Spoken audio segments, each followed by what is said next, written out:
地方，可是怎样？那个叫什么？那个冰什么什么冰山都融化了哦，优什么都会融化。来，未来全球各地温度的变化预测图来，最上面这张2020年到2029年，好，这样子还算是这样，然后一直往下看，有没有越来越红，表示它怎样？温度越来越高。那当我们生长在高温的情况之下的时候呢，相对性天气，相对性的天气哈，各位有没有觉得热的让我们很难受，很难受，有没有？有没有？热的很难受，为什么？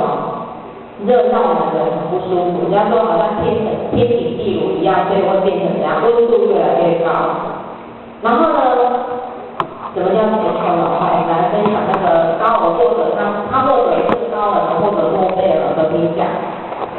然后他就讲了，他说全球暖化这是一个世纪以来，像那个以台湾来讲，它暖化的速度是全球的大概平均2%，我们就简单看过就好。然后那当暖化的时候，海平面会一直上升，陆地就一直减少，所以就想说，那台湾后来就会怎样？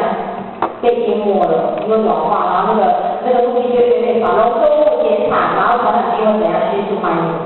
当我们天气很热的时候，这个细菌最容易滋生，所以看在医院里面冷气是特别的湿冷，因为在低温之下细菌比较不容易滋生。然后台风数量有没有多？听说下礼拜有台风，台风非常多，而且它威力怎样更强，然后会造成严重的水灾、土石流。各位最近有没有看到这种景象？有没有？有了哦，这是全球暖化的结果。再来，冰河融化、生态浩劫、迫在眉睫。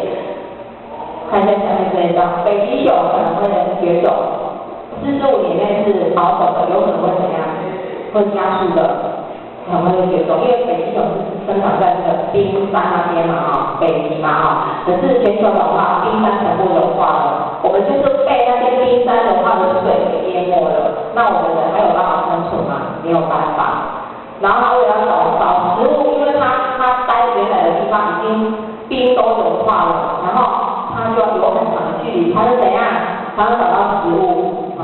然后就最近又发现了有只北极熊密闭的尸体，因为他们因为整个融化变水了嘛，台湾有一天也会变，并且上台湾海就是被水淹没了哦，哈，这是事实，而且是有点可怕的一个状况。好，所以再来，北极熊的命运可能就是我们怎样人类未来的命运哦。然后你看北极熊瘦成那样，因为没有食物可以吃，这是预估2007年的啊，慢慢的被水给淹没，然后后来台湾变成